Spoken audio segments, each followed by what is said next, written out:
Hello C plus plus programmers. उम्मीद करता हूँ कि सभी खैरियत से होंगे और बढ़िया होंगे। आज हम एक नई टॉपिक पे बात करेंगे जिसका नाम है एरे।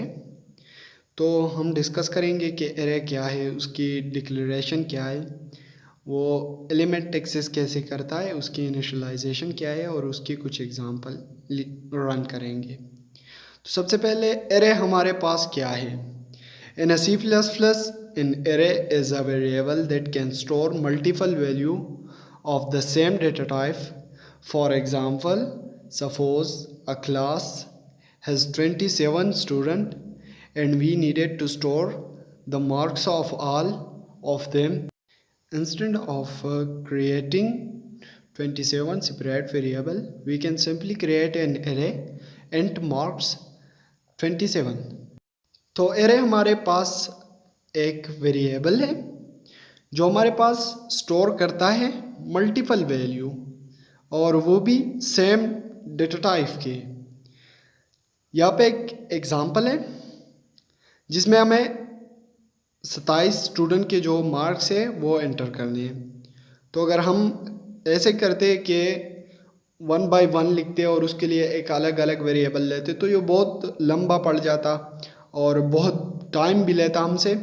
तो हम सिंपली जो कि है एंट लिखते, मार्क्स लिखते, उसके बाद ब्रिकेट्स, और ब्रिकेट्स के अंदर जो कि हम 27 लिख देते हैं और सिम कॉलन लगा देते हैं। अच्छा जी, तो आगे बढ़ते हैं और इसके डिक्लेरेशन की साइड पे आते हैं।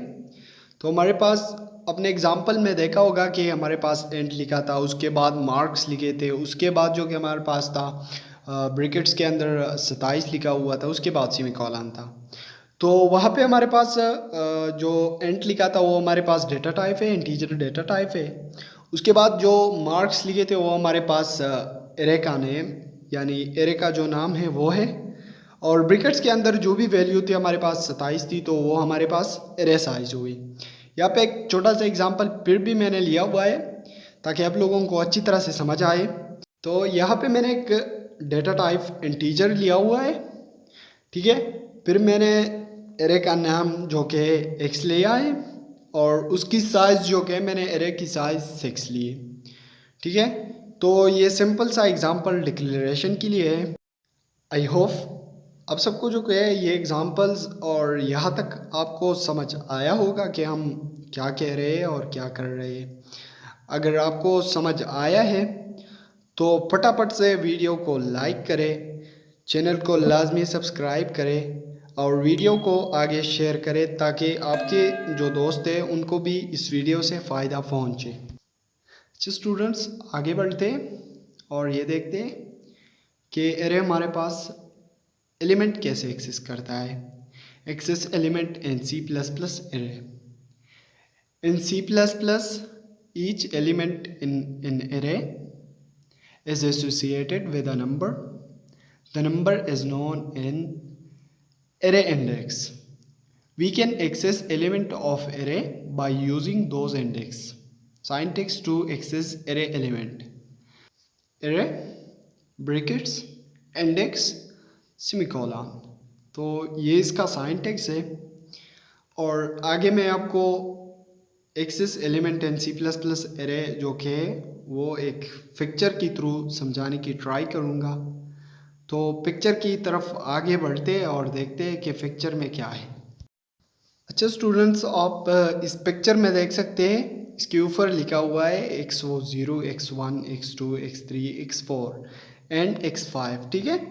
और इसके नीचे लिखा हुआ है 0, 1, 2, 3, 4, 5। एक आपके पास ये ब्लू बॉक्सेस दिख रहे हैं जिसमें कोई ना कोई वैल्यू आपके साथ इस एरे में स्टोर होगी। स्टूडेंट्स, तो यहाँ पे एक एरे मेंबर्स है और दूसरा जो कि हमारे पास नीचे लिखा हुआ है एरे इंडेक्स। तो इसको समझने की ट्राई करें। यहाँ पे हमारे पास एक एरे है जिसके मेंबर x फर्स्ट वैल्यू जो कि है उसकी स्टोर होगी 0 इंडेक्स में, ठीक है। और सेकंड वैल्यू जो कि हमारे पास स्टोर होगी 1 में। इसी तरह 5 तक जाएगी और 6 वैल्यू जो कि हमारे पास स्टोर करेगी। अच्छा जी, अब स्टूडेंट्स आप सोच रहे होंगे कि यार हम बात किस चीज़ की कर रहे थे और ये बंदा जा कर आ रहा है। तो वापस आते हैं एक्सेस एलिमेंट की साइड पे, ठीक है। अगर आपको फर्स्ट वैल्यू एक्सेस करनी है तो आप यूज़ करेंगे x0, इंडेक्स 0 आप यूज़ करेंगे, ठीक है। अगर आपको लास्ट वैल्यू एक्सेस करनी है तो आप x5 जो कि यूज़ करेंगे। तो इसी तरह से आप ईज़िली एक्सेस कर पाएंगे। तो आई होप कि आपको इस पिक्चर के थ्रू ये अच्छी तरह से समझ आया होगा। स्टूडेंट्स, आप यहाँ पे एक बात याद रखें कि एरे की जो हम इंडेक्स लेते हैं 0 से स्टार्ट करते हैं। तो नॉर्मली हम C++ में इंडेक्स जो कि 0 से स्टार्ट होता है एरे की, और ये जो कि हमारे पास चेंज नहीं हो सकते, यानी इसका इंडेक्स जो कि हमारे पास चेंज नहीं हो सकता। कैसे चेंज नहीं होगी तो वो भी मैं आपको समझा देता हूँ कि अगर हमारे पास पहली वैल्यू हम स्टोर करेंगे तो वो इंडेक्स 0 में आएगी, सेकंड वैल्यू हम स्टोर करेंगे तो वो इंडेक्स 1 में, और इसी तरह से जितनी भी वैल्यू हम स्टोर कर रहे हैं तो 0 से स्टार्ट होगी, और जितनी भी हम जा रहे हैं जहाँ तक तो वहीं तक हमारे पास वो वैल्यू जाएगी। सो इसलिए हम कहते हैं कि हमारे पास इंडेक्स जो कि चेंज नहीं होता, यानी 0 से स्टार्ट होता है एंड सो ऑन। अच्छा स्टूडेंट्स, आगे बढ़ते हैं और एरे की इनिशियलाइजेशन की साइड पे आते हैं। In C++, it's possible to initialize an array during declaration. For example, declare and initialize an array. अच्छा जी, तो यहाँ पे हमारे पास int है, यानी इंटीजर डेटा टाइप है। उसके बाद हमारे पास array का नाम जो कि है x है। उसके बाद हमने एक 6 वैल्यू स्टोर करनी है जो कि हमारे पास इक्वल टू है 19 की, 10 की, 8 की, 17 की, 9 की और 5 की, ठीक है। तो 19 जो कि हमने चेंजेस की बात की थी, तो 19 हमारे पास स्टोर होगा x0 इंडेक्स में। उसके बाद 10 हमारे पास स्टोर होगा x1 इंडेक्स में। उसके बाद हमारे पास 8 स्टोर होगा x2 इंडेक्स में। इसी तरह से हमारे पास 6 तक जाएगा और 15 जो कि हमारे पास स्टोर होगा x5 इंडेक्स में। तो ये इनिशियलाइजेशन हुआ, और आगे जो हमने पढ़ा वो डिक्लेरेशन था। वो जो ब्लू बॉक्स थे ना, उसी में ये वैल्यू स्टोर होगी। हमने बात की थी कि इसमें कुछ ना कुछ वैल्यू स्टोर होगी, तो जब हम इनिशियलाइज करते हैं तो ये वैल्यू जो हम इनिशियलाइज करते हैं वो उस बॉक्सेस में स्टोर होती है। आगे बढ़ते हैं और इसके एग्जाम्पल की साइड पे। तो एग्जाम्पल में हमारे पास पहला प्रोग्राम जो कि है write a program to enter 5 integer type value in 1 dimensional array and then display this value. तो यहाँ पे हमें एक प्रोग्राम लिखनी है जिसमें 5 इंटीजर टाइप की वैल्यू होगी 1 डायमेंशनल एरे। अच्छा, यहाँ पे 1 डायमेंशनल एरे है, तो मैं आपको अगली वीडियो में ये सब कुछ समझा दूंगा कि 1 डायमेंशनल एरे क्या होता है और मल्टी डायमेंशनल एरे क्या होता है। आगे बढ़ते हैं और अपना DuC++ ओपन कर देते हैं और स्टार्ट कर देते हैं प्रोग्रामिंग को। अच्छा जी, यहाँ पे मेरा DuC++ का इंटरफेस आप लोगों के सामने है, और यहाँ पे मैं कंट्रोल एन से एक न्यू लाइन लेता हूँ जिसमें हमारे पास हेडर फाइल है। उसके बाद हमारे पास मेन फंक्शन है, और उसके बाद मैं यहाँ पे एक एंट लिख देता हूँ। इंटीजर टाइप जो हमने क्वेश्चन में लिखे थे कि इंटीजर टाइप हमें लेना है, और वो होगी 5। तो मैंने यहाँ पे इंटीजर ले लिया, उसके बाद एरे का नाम ले लिया एरे, और उसमें स्टोर कर दिया 5, और उसके साथ मैंने एक आई जो कि इनिशियलाइज़ कर दिया, क्योंकि आई हम यूज़ करेंगे नीचे, आप बस देखते जाए। और यहाँ पे मैंने सी आउट ले लिया, और सी आउट में जो कि मैंने कुछ कमेंट बॉक्स लिख दिए, और यहाँ पे मैंने एक और चीज़ लिख दी /t। तो मैं जो कि एग्जीक्यूशन के बाद आपको समझाऊंगा कि ये /t हमारे पास काम क्या करता है। इसके बाद मैंने फॉर ले लिया, फॉर लूप में मैंने आई को इक्वल टू कर दिया 0 का। उसके बाद मैंने आई ले लिया और लेस देन इक्वल टू 4 ले लिया, फिर इंक्रीमेंट कर दिया उसको। और उसके बाद मैंने cn में भी एरे की जो एरे ले ली, और उसकी जो इंटीजर है हमने आई ले ली, ठीक है। और उसके बाद मैंने सी आउट कर दिया कि जो भी वैल्यू हमारे पास होगी वो इसमें आएगी, ठीक है। तो यहाँ पे मैंने इक्वल टू ले लिए और /टैब ले लिया, ये टैब कहते हैं इसको। और फिर मैंने जो किया यहाँ पे फॉर लिखना है, ठीक है। फॉर लूप फिर से हमें यूज़ करना होगा, और फॉर जैसे हमने पहले यूज़ किया था वैसे ही यहाँ पे भी हमें यूज़ करना होगा। तो फॉर में मैं आई लेता हूँ, आई को इक्वल टू कर देता हूँ और 0 का और सेमीकोलन और आई लेस देन इक्वल टू 4 और फिर हमें 1 आई प्लस प्लस लिखना है। उसके बाद फिर मैं जो है सी आउट एरे लिखूँगा और एरे में जो कि मैं आई लिख दूँगा, ठीक है। उसके बाद मैं यहाँ पे एक इंड लाइन भी उसके साथ दूँगा, ठीक है। तो यहाँ पे मैं उसके साथ एक इंड लाइन भी दे देता हूँ और अब मैं इसको कंपाइल कर देता हूँ। इसको मैं एक नेम देता हूँ एरे, ठीक है। आप कोई भी नाम दे सकते हैं, ये बस सेव करने के लिए।